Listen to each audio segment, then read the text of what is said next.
The expression that time flies couldn't be more true when the decades pass, and the least of all is to accept that the present of yesterday, it's really the past. And I find that to be so true in music because we play the music of yesterday, but in our present. Let's not even go into authenticity, tradition, ways of recreating the music, thought, written, played, notated, understood, and therefore narrated as in their own time. And it's not about museum, nor about modernism. It's just that in many aspects, music is an escapism. People who use it for their entertainment, for their background, for their fear of finitude that brings them soul, food, and solace. Music to pray, music to enjoy for accompanying different functions of life, sports, gatherings, or even music is a language for connecting through chosen words of poems or lyrics specifically, and conveying an idea, sometimes an ideology, but most of the time in simple words laid on music notes. It's some kind of a bird expressing humanity when singing.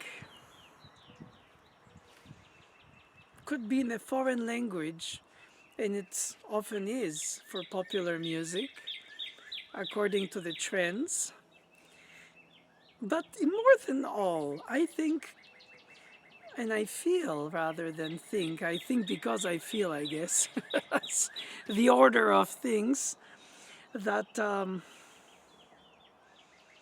the time passing brings me to realize how much and precious every instant of this escapism in music is, especially when you bring others with you on that journey.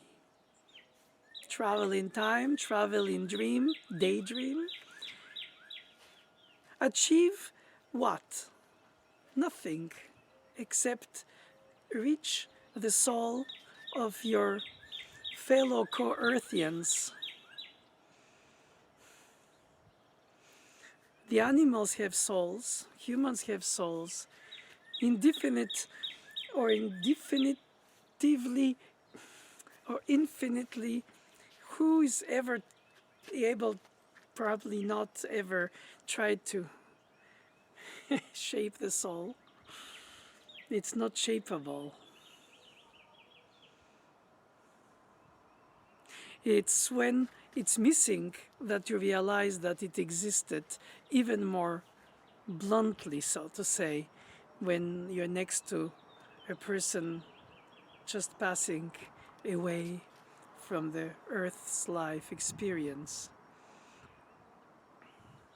You know it without to even be able to word it. You realize it. The Greeks called it psyche and connected it to the breath for the soul. But I still think that music seems to be a language not that universal as and I don't believe it is that universal as they say. Humor is not universal either, except perhaps a visual one, because it's human nature to laugh of somebody's infortune. Humor, by essence, makes fun of people, and therefore it's not exactly respectful, nor does it intend to be. So the universality of the musical language, I think it's a little bit of a myth because you have to learn the grammar of it and enter in an aspect of it. Could be 15th century Italian or 17th century Flemish. In other words, the universality is only a conglomerate of instances that are in fact rooted in specific geographies in a specific time. Like fashions, everything is passing, just like life. What do? We construct something ephemeral. Of course, everything we construct is ephemeral by essence. Then again, when you visit museums which flourished from the 19th century onwards, and now with the active capacity to access archives of everything, mostly, well, perhaps not everything, but a lot more than anything before, we realize that we can live today in a time travel with a specific time of the past that we research with documentation way more available than ever before. But that didn't stop humans of the past to imagine their own past without all this documentation or availability or scientific proofs for archaeological finds. The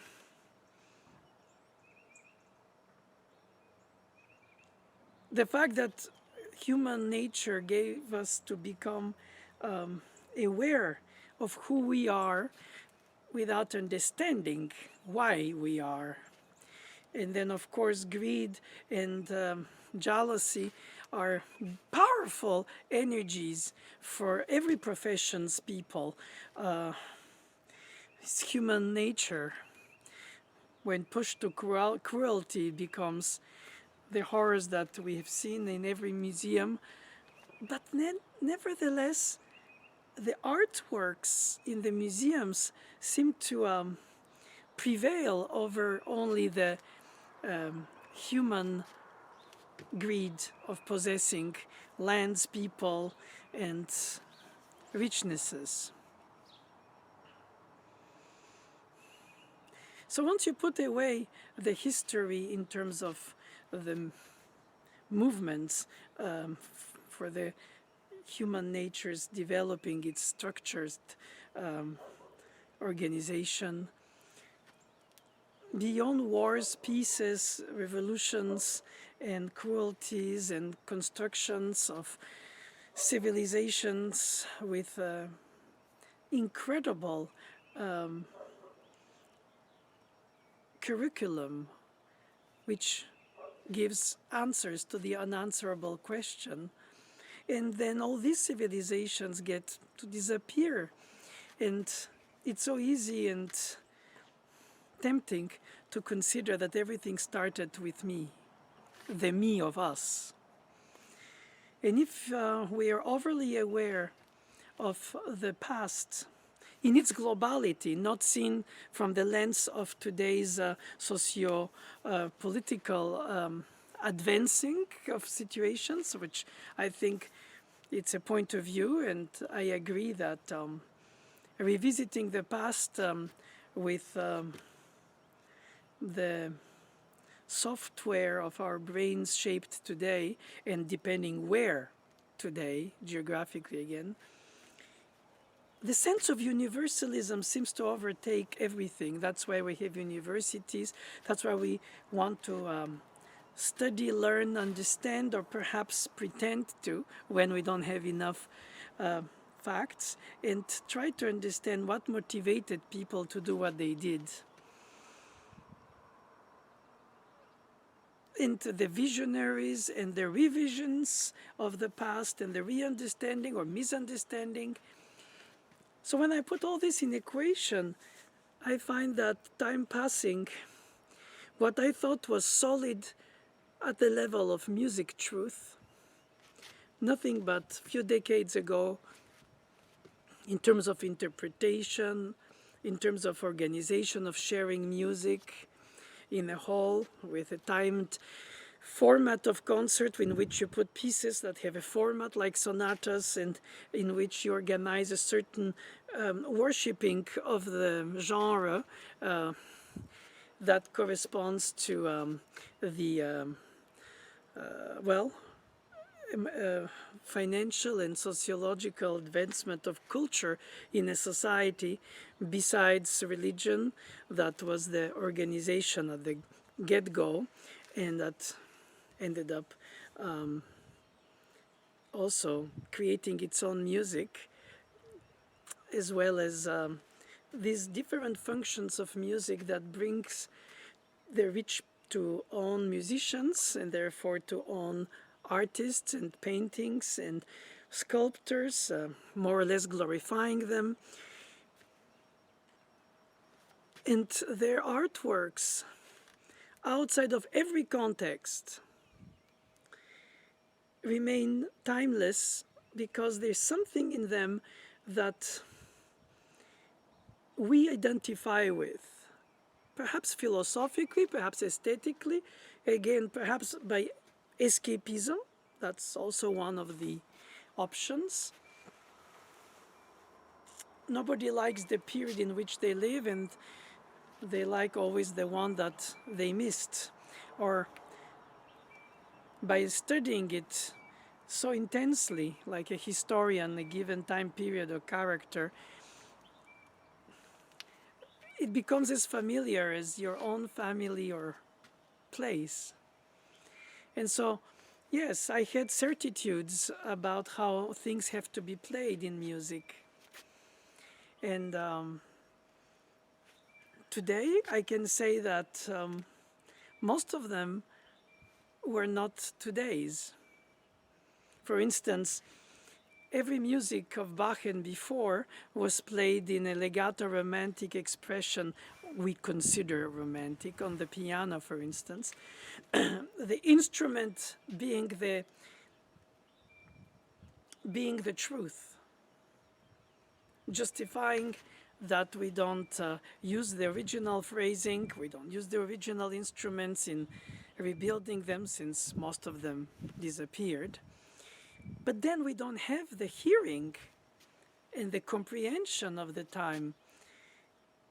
In other words, the audacities of the past escape us today, even if we try to isolate ourselves from the various genres of music that follow the one that we play when we work on it.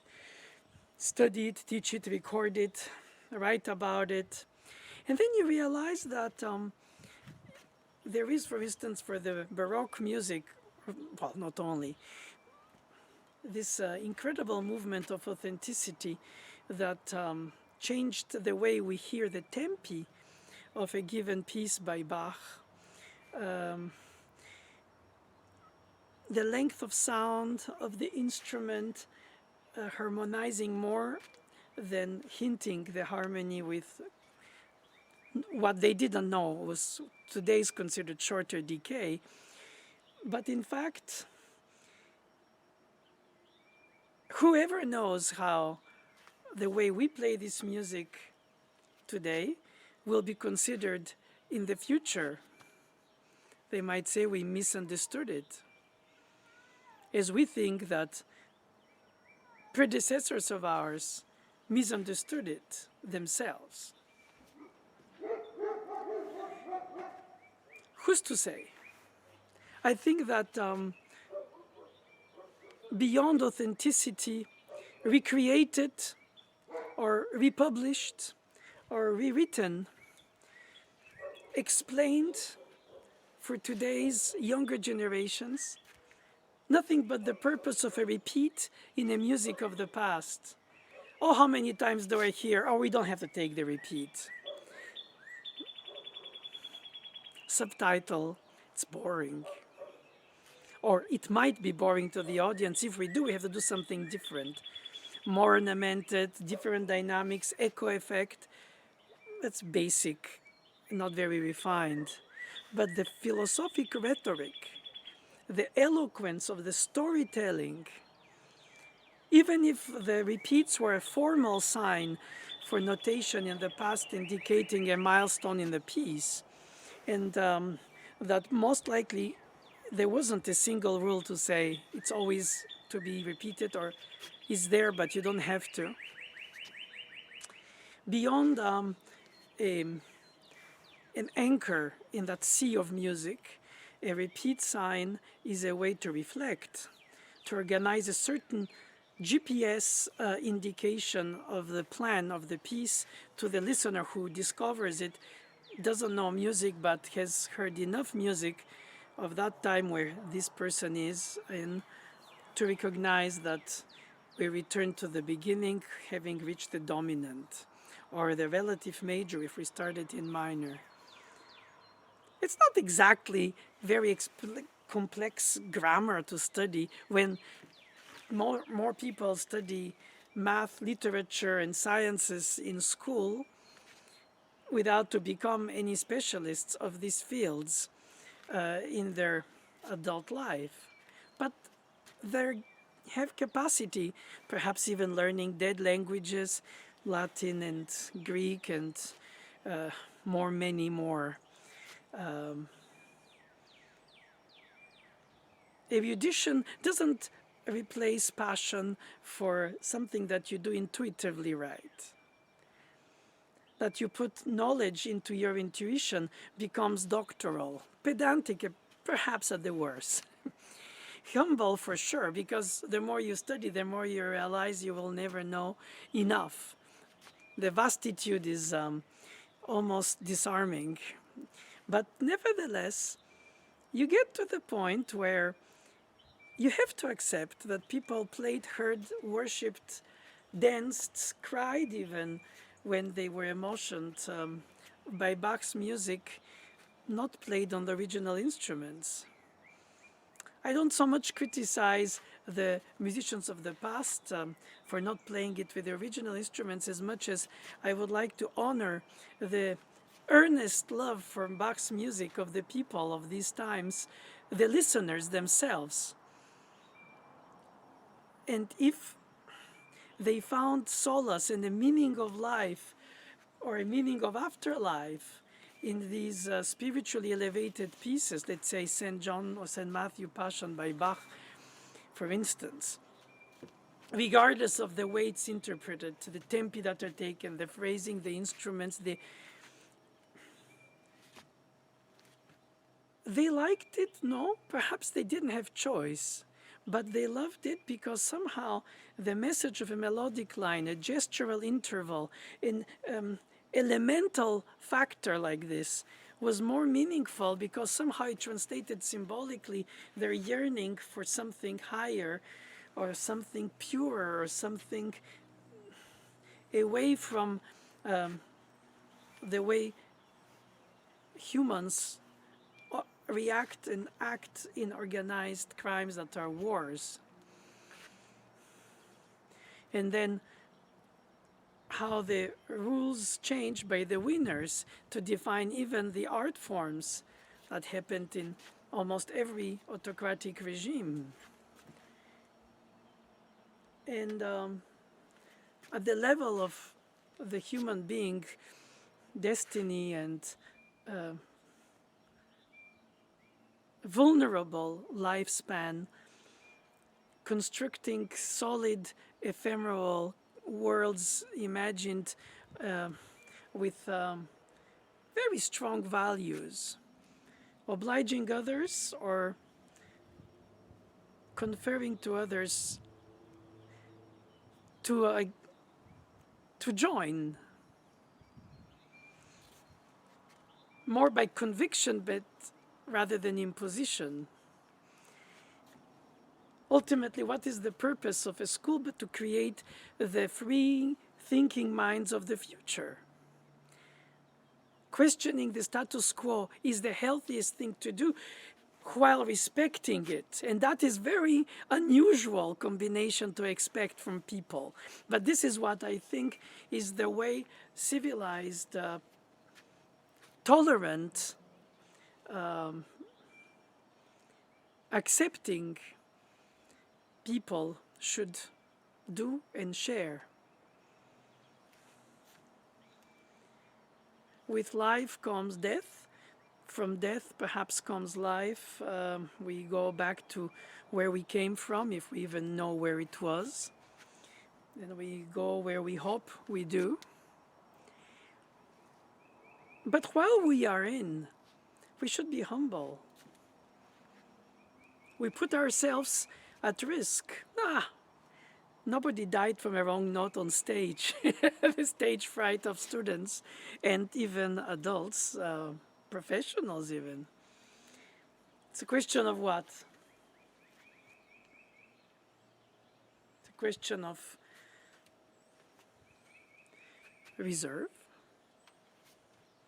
Why should you, in a concert stage, share intimate, philosophical or emotional or whichever type of human thoughts with a grand audience?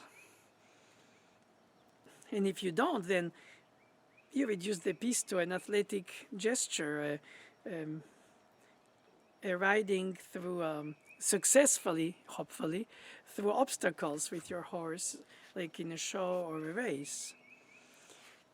And that dimension of music making is what triggers competitions, auditions, juries.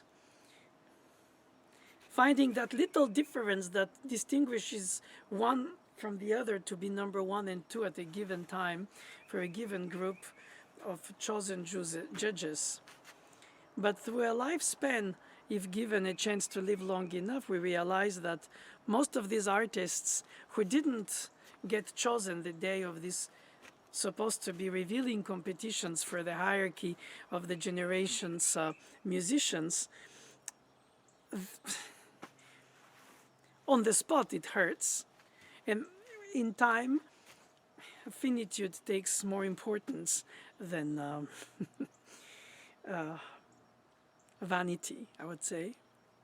Of course, I think, and the most important is to be feeling that somehow your peers respect what you do. Not that you expect their validation, but in a way, it doesn't hurt to receive it. It never comes up, or almost never, because too many factors blur the earnest opinions for this to happen. So the examples of mistreated, ununderstood, forgotten people of value, regardless of their field, contribution. Humans are so complex, they're completely contradictory to start with. And perhaps that's what makes them charming, when not dreadful. Depends on the point of view again. So perhaps the analogy of the repeat in music is something about the finitude.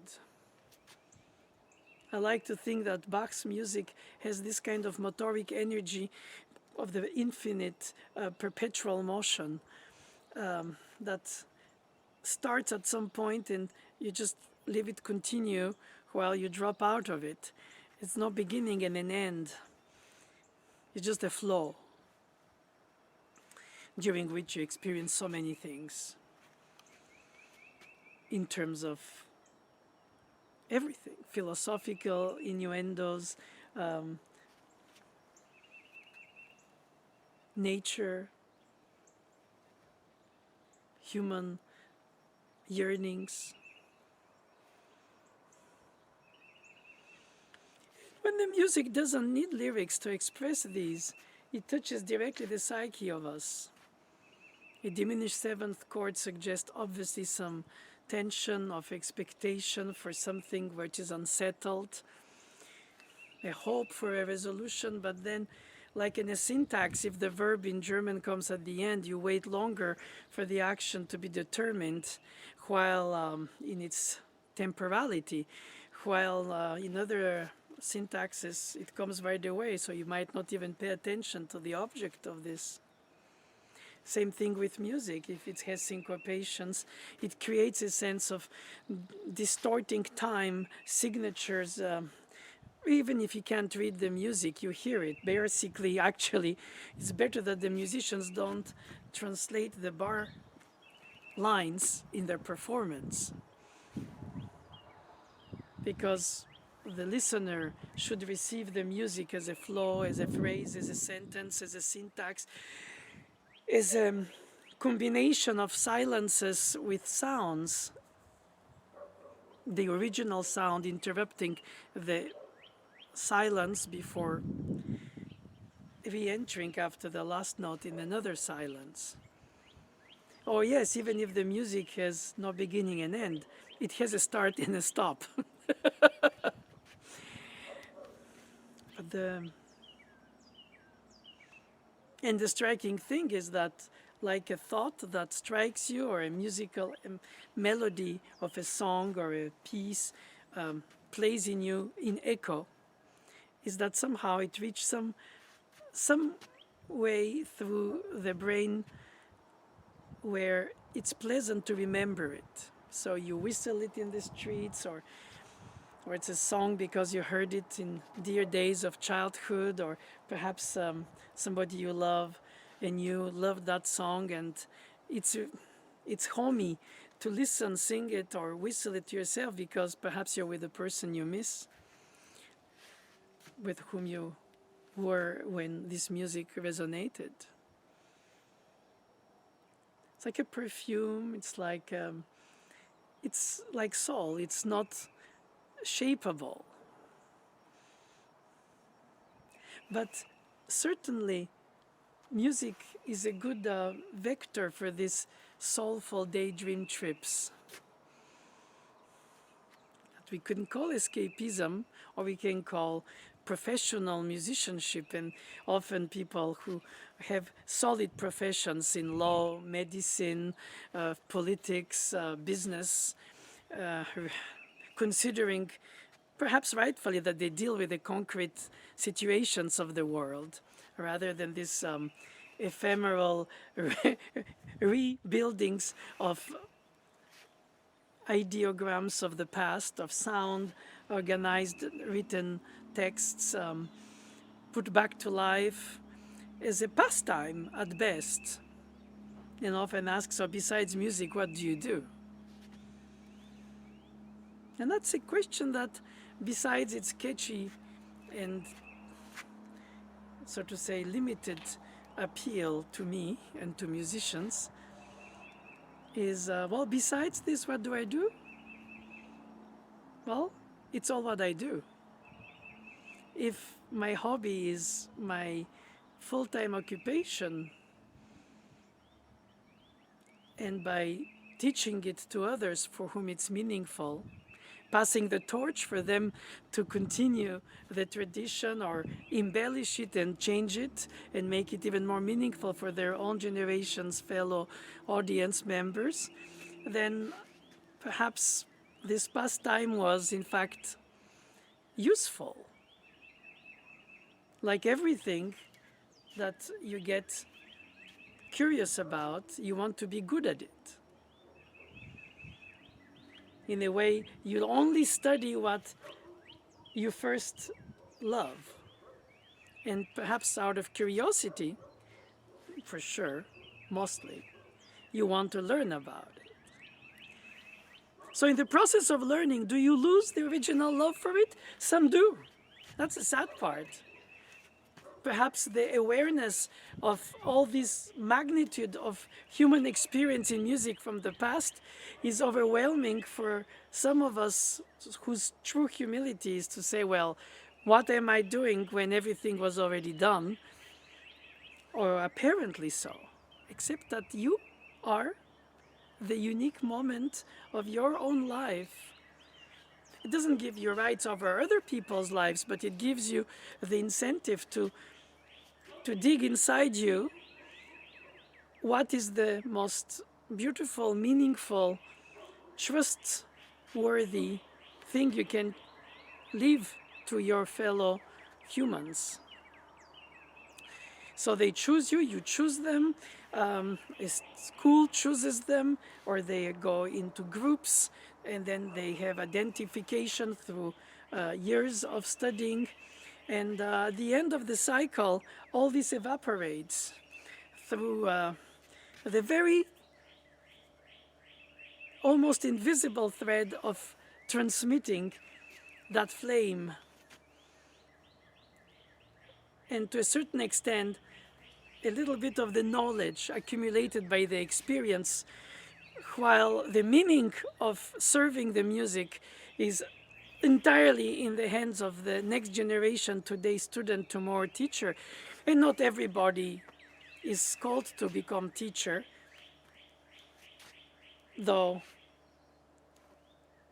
if you believe that the value ideograms that you receive through your life are worth being transmitted, then you do. And I find that if music is sharing the instant of something that you love about music from the past, or something that you created that you want to share and hope it will mean and move people who would hear it, and professionals who might value it, not often. But it's not about only recognition at all. Well, in part, but to be honest, I think that time passing teaches you that try to seduce is not that gratuitous. Try to bring people to like what you do, or value it, or consider it. You could also think that the opinions of others doesn't matter to you or to one, because in fact it does. We are a mirror of what we project. Now, of course, if we only react towards that image that we project, then we are in an endless race of vanity. But it's part of being alive. You want to seduce by conviction. You can seduce by beauty. You can seduce by even a lie. Seduction is a word that probably doesn't resonate right with my thought process about it. And putting seduction at the level of conviction might, and for sure will, reach disagreement among people. But whatever we call it is what we do through what we are, or what we become or became. And now that the decades past are already lucky to not have gone away before, it makes you urge to even go more to the point in the transmission. You can be doing this in the value of your inner voicing, in the performance, in the way you don't try just for the sake of being different, or for the sake of being conformist like all the others. Do something. Do it only if and how you've reached to the truth through your own path of exploring, the path towards it, rather.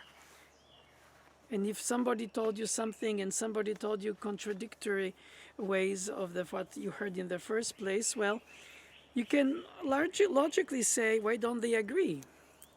But there must be a reason. It's probably human nature to contradict yourself. The certitudes of yesterday are incertitudes of tomorrow. The dissonances of yesterday are consonances of today or tomorrow. But I find that, yes, if you play a repeat in music, just as a continuation of the thought which sometimes needs to restate itself, just like I do when I speak to you now. I restate with different sentences probably the same thought. And it's probably annoying. And it's probably needing to be edited instead of being just a free speech like that. Reflecting inner thoughts about time, harmony, melody, universe, music through universal reaching language to humans of all places on earth, connecting with the past with a conviction or a love, and then trying to transmit it to the future, knowing that anyway it will evolve in their acceptance or rejection of your value system. So in a way, if everything is so relative, why even try to construct, organize a treatise, a curriculum, a class, a group of important things to teach to that are meaningful to your trade? Does a performer needs to be cultivated? It's a provocative question. Obviously, I only convince converts already, or perhaps I reach the disagreement of some people for whom the structural organization of the thoughts through writings about music, of the music itself, is a necessary organization of the shape of our comprehension of the time, the space, the past, the future, or whatever we consider it to be.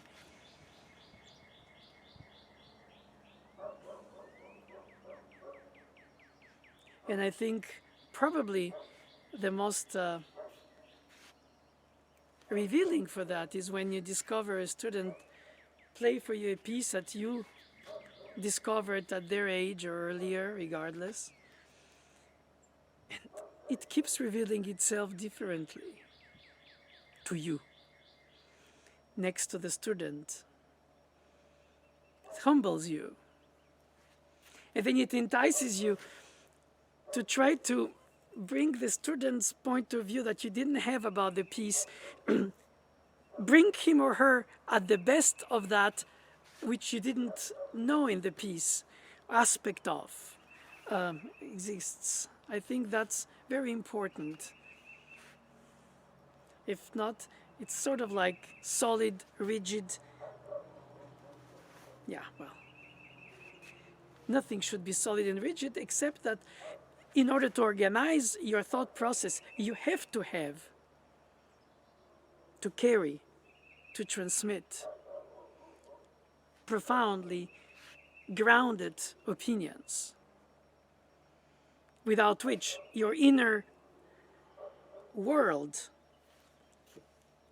seems bottomless, meaningless, anything goes. On the other side, if you have a rigid, detailed, opinionated imposition of your paradigm of the piece or the music or the style or the genre, and you translate it through a narrow vision of your own conviction about every detail, dressing it in tradition, dressing it in conviction. Perhaps it is, but the point is that thankfully the written text that the student and the teacher face together of music for the past leaves so much room for a different statement of its narrative or philosophical message,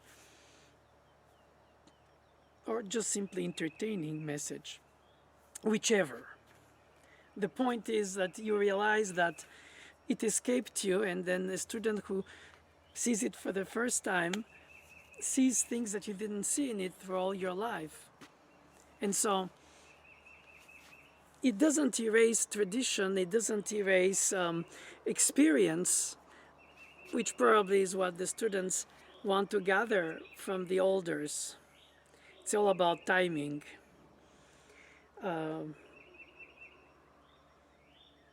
At least it's a very pacific way, to non-confrontational, to translate the ethics and the aesthetics of what it means to properly serve a given piece of music. And when I think of time and repeats, for instance, I find that we need to accept that the repeats are not repeats. They're restatements. They're like terms of endearments. They are necessity in the flow of the expression of the mind, of the composer's flow of notes after the first till the last. And whatever the form is, you can go beyond and say, okay, it is theme and variations, it's sonata, it's an aria, it's a rondo, it's ABA, ACA. You will put some kind of reading pain and you say, okay, I'm going to go through that. But what is inside a thematic material? It's pure creation of musical sounds that connect, subconsciously with us. So there's no typically pure music versus text music, because you wonder what is more universal after a song, the melody or the words of it. Probably both on the spot, and probably with time, the melody. Because I think somehow, for the sake of the purpose of a language, which is to interchange, interact intellectual concepts or factual necessities or thought processes, the language, the spoken language, evolves way more and way faster than musical language did in classical music, for instance, between, let's say, the 18th or 17th century and the 20th, beginning of. After that, many things changed and went in many ways, atomizing that common musical organization of sounds. Some call it tonal system, obviously, but that can be dressed in so many different stylistic time periods that you can recognize or perform on the same modern instrument by choosing a phrasing and a dynamic range of values that corresponds only to the piece you know, or how it's supposed to be. And sometimes musicians can be so silly. It's not supposed to be like that. And says who? Says my conviction, says my opinion, says my tradition, says what I learned, says I don't want to appear to have lived all this life doing the things by a conviction of a random situation. No, I have analytical ways to organize the thoughts of this grammar of music that I can display. And therefore I play with my brain as well as my heart, if that's the siege of the soul for most. As well, in English, when you perform a piece from memory, they say you played by heart, as if with a score you played just by notes, which would mean the anatomy, not the soul, if the heart is the soul. So I think it has something to do with that, because once you play from memory, detached from the fact that you need the score, then in a way you appropriate the statement of the author as yours, at least when transmitting it to your audience. This instantaneous moment where a universal piece of music becomes uniquely yours between you and your listeners in a bubble. And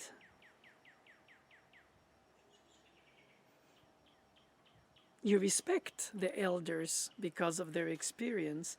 You contradict the elders when you rethink what you think they thought wrong. Now, it can be done with arrogance, or it can be done subtly with diplomacy. But ultimately, if you go somewhere to meet somebody, to understand better what you love, and to find exhilarating the process of handling the piece through the teacher's advice of this fingering or this way of organizing the tempo that brings you to this kind of sentence direction. In other words, they don't have to give you the meaning of why you do it, but more the how you'll do it. And if teaching is mostly only a transmission of means, that's good, because it gives a solid ground, you think, when you teach. So the student who will become artist teacher in term, or just without teaching, by playing with these convictions, will be teaching the audience, because you have to always make in any interpretation a choice. And this choice comes with a conviction, which changes through life, but the tempo, the notation, the way they correspond or they don't, the organization of the notation is a hint for what you display in your playing. And then comes the inevitable excess of rubato compared to tempo strictly. And not enough, too much. It's so personal. And while I know by my own convictions, because I do carry my own traditions from my teachers, that I like ending of Bachs without ritenuto, but I can still be very convinced by somebody who does it. And it's not because I don't have firm values, it's because I'm tolerant and like to be convinced by the alterity, and not just the hope that because I think I'm right to imagine it that way, that everybody who I meet should be convinced by me for that. Even if they come to ask my opinion, let less if some people give their opinion unsolicited, or people try to compete in front of juries to eliminate them till one sort of prevails that day. It's not only a lottery, or in part it is. Because the confrontations of opinions about subjective matters is really impossible. So objectively can measure a speed, a height, a length, a depth, but a tempo, a rubato, an innuendo of a secondary voice imitation that other performers won't bring out doesn't make them less good, nor the person who does bring it better. But you're allowed to like it. You're allowed to reject it. You're allowed to think that is unnecessary, or you're allowed to think that because of your own experience, this doesn't work that way. So conductors don't agree on tempi, pianists on touch or phrasing or pedaling, or it can be forever, and the technical expectation of producing a sound from a given instrument or the voice itself, the breathing, the knowledge, the understanding, the refinement, which is basically what culture is. You get cultivated by becoming educated. But both are not endings by themselves. You cannot say, oh, this person plays cultivated, it's better than this person who plays intuitive. Doesn't know what they do, but it sounds very convincing, even if it's against all the details that I can catalog and say that's why this person is not number one in the competition. That's not possible. But it happens. Then it's rumors and marketing, but all this is for seduction again, fame, which in comparison to pop music's reaching millions of people, classical music reaching at best a few people, still has its own hierarchy of values, and it's like different groups of cults who know best how to play this, how to think that, how to sing that. And I respect when I can agree, and if I can't agree, I respectfully disagree. And I think that doesn't make colleagues or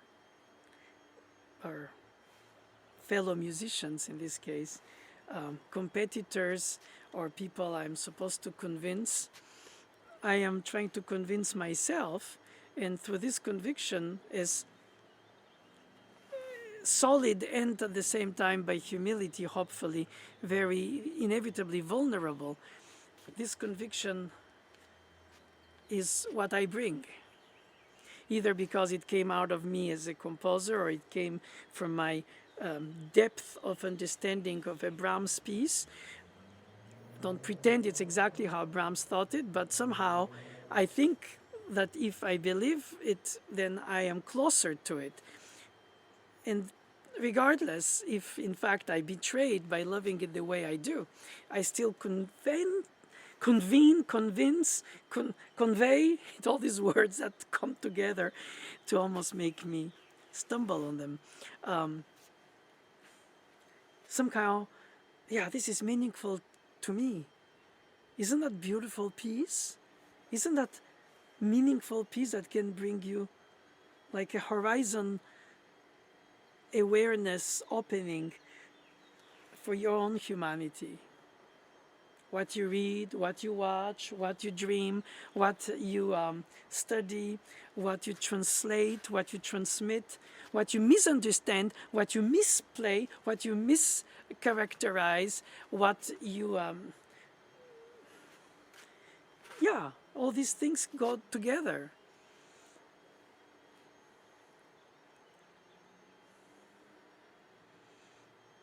If you try to convince an audience passively, captively, that you're the person who will make them love the piece, of course, if they don't know the piece, they might. If they know the piece, they'll be more critical. Okay. But it could be positive too, not only critical in a negative way, though logically that's most of the case. So I've evolved through my life. I was a child prodigy. I didn't feel that. People said it. I felt like a little old man when I was young. I didn't think I'm a prodigy. First of all, who's prodigy who has any idea of what prodigy means? You have to be an adult to think that what you do is prodigious. When you're a child, you just do it. Or you think it, or hear it, or feel it, or sense it. Of course, you mirror what you're told, but in a way, in the first place, you seem to be good at something that others learn to be without to know the know-how that somehow intuitively you sort of receive through a mysterious thing we call the gift, the talent. And then what do you do with that? You can amuse, surprise, intrigue people to. But beyond that, what you do is that you can give it up and say, well, I didn't ask for that. Didn't ask for that gift. And then if you have a structured family values and teacher values that you have to be transmitting it to others, and that's your life designed ahead of you, not to take advantage of it. Well, it's an ethical posture. It's nothing to do with music in this case. It's more about, a way of being, a way of sharing, a way of taking the time to understand what the young student is yearning in the piece. And I feel very honored that they come to ask me. I know that they ask others, and they will, and they did. And I respect that, first because I respect the others, and I respect the students' choices. But in the fierce moment of the present, the universal meaning of this specific time capsule of music translated to the students, perhaps not fully yet completed full circle of experience of playing, hearing, thinking, and understanding, and writing and teaching the piece. Yeah, you have a sense not that you influence their way of thinking the piece. I think you can convince them through technique, how to handle it, through understanding, how to spell it or tell it, and how to take in account, therefore, the repeats, the ornaments, the decorations, the things that are not defined in the notation, which are purposely left by the composer for the performer. or perhaps when all performers at the time period were composers by trade, in fact, there was a less obvious barrier between improvisation and composition. The instantaneous was constant, and the notated was a small percentage of it for practical necessities that we connect through to their tradition and ways of doing. But don't forget that you play for people of today, and you want to enrich them through your culture of yesterday, of what it can mean to them today. So this idea that we reflourish the past is not just a museum idea to demonstrate it and say this is how it was. And an art historian will explain to you a painting way beyond what you see in it, or you perhaps don't see in it. All the symbolisms, innuendos, historic context. But you can say, yes, okay, it's good, but I like to just watch it for what it makes me feel when I see it. It doesn't mean that you reject knowledge, but in a way, it becomes part of your cultivated translation, transmission, identity of what you think is the right from the wrong, not the true from the wrong, because everybody carries their truth, and then you reach that point where, as I was a child studying so intensely, the more I studied, I didn't lose my initial love for sound combinations, vibrations in my soul, for body, sensorial connection to music, intuitively connecting me to a spirited uplifting that I didn't even know the words of. And most of the things in life that are so essential to us, we can't explain, that let's put words on, even if we desperately try as human race, to the worst level when we impose it on the others. Forcefully, I mean. Conviction is better. Contradiction is tough. Humor on one's own behalf takes a very secure person to accept it. But not everybody is secure, meaning psychologically. I don't speak secure in locking one's knowledge from being totally questioned and the status quo completely changed by an interpretation, be it even by a student of a piece, and you realize that all this for that. But no, by the contrary, you'll say, that's marvelous. That is, this music is not just a dead scroll. It's really something that means differently to this other person. And I'll try to connect to them what it means to me and see how much of that means to them. And then if it doesn't, then I continue to build around what it means to them. It's more important than only, well, also transmitting one's own convictions. When I became a performer, then I became a teacher, a chamber musician. I interacted at different levels with different musicians from different generations, some super famous legends today because they died, and others less known today who were also very meaningful. The fame doesn't have to do with the meaningfulness of the character or the personality. It's just a serendipitous situation of people's achieving or not fame, whatever that means anyway. But the point is that we are constructed by all our experiences of meeting these people. Then, of course, in studying the music of another time, we wish we had met them. And they would tell us if what we're doing is validated. And perhaps even if we realize that, we might still say, like a student who misread a note, oh, but I like it my way. Might it be wrong compared to the original thought of the composer I'm serving? But I see in it a truth to me that even if it's not the authentic one, means enough for me to translate to others. You can read a book and misunderstand the innuendos of the author, or understand it at a certain level, and there might be doors and windows intellectually that you didn't even perceive, and perhaps you do later. And in a way, this is why music should be a language in terms of grammar, being taught, so that people could read music not being musicians. But factually, only musicians read music by most of the cases. Of course, what is a musician in terms of professional is that you earn your living through music making, mostly teaching. But then, if everybody can read the music and hears it in their head through their own reading, they don't need you as a performer, as a cantor, as a priest for the herd of audience. And they develop their own sense of criticism, which is what happens when people go watch a film that they read the book of before from which it's made. And of course, they start criticizing why the given script writer didn't choose a certain section of the book that, in the opinion of the reader, was more meaningful than some others that are presented.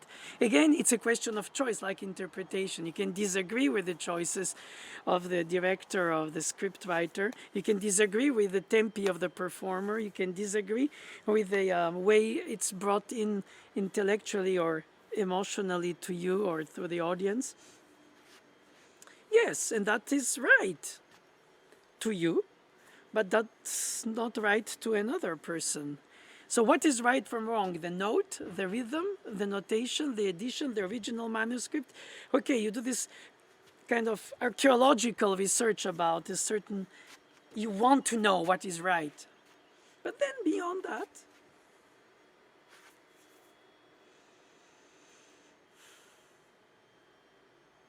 playing from memory by heart, it becomes your own truth.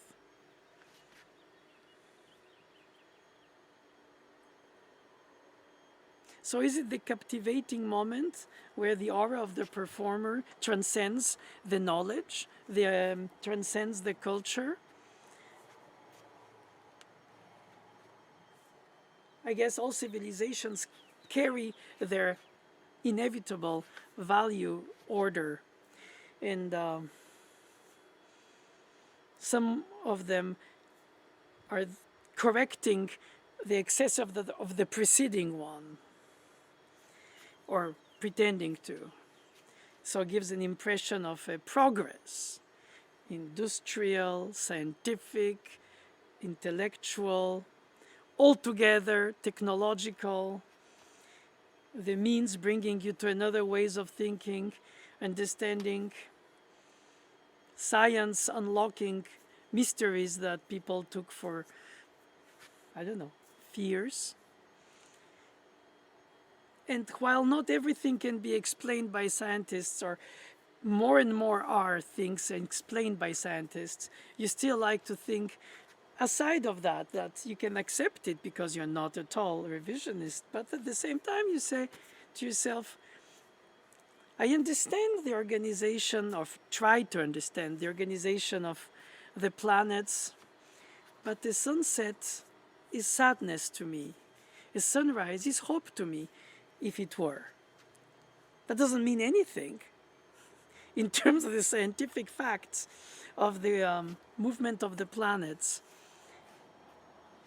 So the poetic understanding, or perhaps escapism of facts that are explained scientifically, doesn't get cancelled because you can explain it. I think, to the contrary, you like to keep a poetic side to things that are even very factual, like a score of music. And you go to be told, or you go reach somebody who will tell it to you even if you know the piece, because you say, okay, I will understand it differently, or I'll disagree with it, but I'm curious to know how it means to this other than me. Of course, you respect the elders, but that's not a hierarchy organized system like in army, in music. You don't have generals and then privates. You have some kind of all generations hugging the same pieces of music for some, most, and all bringing their own sense of truth in it by seduction, by conviction, by mesmerizing technique or tempi or whatever it takes for the person to find that it made them worth being alive these few minutes to share this. And then in time you might idealize it and say it was better before, it's not supposed to be like this. Yeah, I think it's because in a way we are all idealizing our past because we erase all the negatives of the past in that nostalgia. And perhaps the composers we serve would be amused to know how much we worship them in their perfection, which we perceive as such, or we are moved by, actually. And as Mademoiselle Boulanger used to tell me, it's not the composer in the case of music, it's the work itself that is shining there and offered for all of us to serve, watch, or, and marvel, and humbly serve.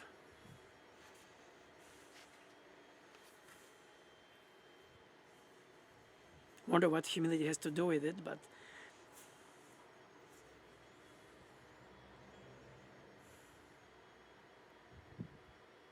it's good to share the thoughts with you.